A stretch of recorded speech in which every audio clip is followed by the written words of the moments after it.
నూలు నూలులో శతాబ్దాల గౌరవం, పట్టు పరంపరకు ప్రతీక, సంప్రదాయానికి శాశ్వత చిరునామా సఖీ.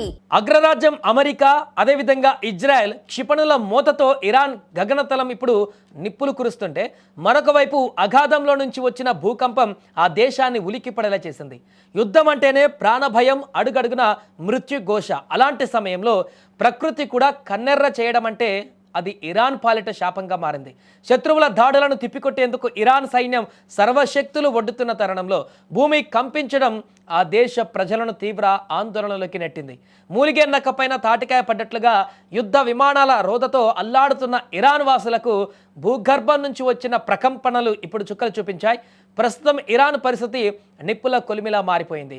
ఈరోజు ఉదయం దక్షిణ ఇరాన్లోని ఫార్స్ ప్రావిన్స్లో ఒక్కసారిగా భూమి కంపించింది. కోంజ్ సమీపంలో 4.3 తీవ్రతతో సంభవించినటువంటి ఈ భూకంపం ప్రజలను భయాందోళనకు గురిచేసింది.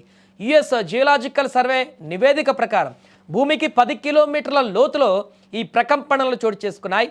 జరాష్కు వాయువ్య దిశలో 55 కిలోమీటర్ల దూరంలో భూకంప కేంద్రం ఉన్నట్లు శాస్త్రవేత్తలు గుర్తించారు. యుద్ధం వల్ల ఎప్పుడు ఏ బాంబు పడుతుందో తెలియనటువంటి ఈ స్థితిలో ఉన్న ఇరాన్ వాసులు ఇప్పుడు భూమి కంపించడంతో ఇళ్ల నుంచి రోడ్లపైకి పరుగులు తీశారు. అయితే అదృష్టవశాత్తు ఈ భూకంపం వల్ల ఎలాంటి ప్రాణ నష్టం కానీ ఆస్తి నష్టం కానీ జరగలేదని అధికారులు ప్రకటించారు. సునామీ ముప్పు కూడా లేదని కూడా స్పష్టం చేయడంతో జనం కాస్త ఊపిరి పీల్చుకున్నారు. అయితే ఈ వినాశకర వాతావరణం కేవలం ఇరాన్కే పరిమితం కాలేదు. ఇదే రోజున ఇండోనేషియాలో ప్రకృతి ప్రళయం సృష్టించింది. సుమత్రా ద్వీపంలో ఏకంగా 6.1 తీవ్రతతో భారీ భూకంపం సంభవించింది. ఇది చాలా శక్తివంతమైనటువంటి భూకంపం అని అధికారులు హెచ్చరించారు. సినియా బాంగ్లో ఆగ్నేయంగా 65 కిలోమీటర్ల దూరంలో సముద్ర గర్భంలో ఈ భూకంప కేంద్రం ఉన్నట్లు గుర్తించారు. సముద్రంలో భూమి కంపించడంతో తీర ప్రాంత వాసులు వణికిపోయారు. గతంలో వచ్చిన సునామీ జ్ఞాపకాలు వారిని వెంటాడాయి.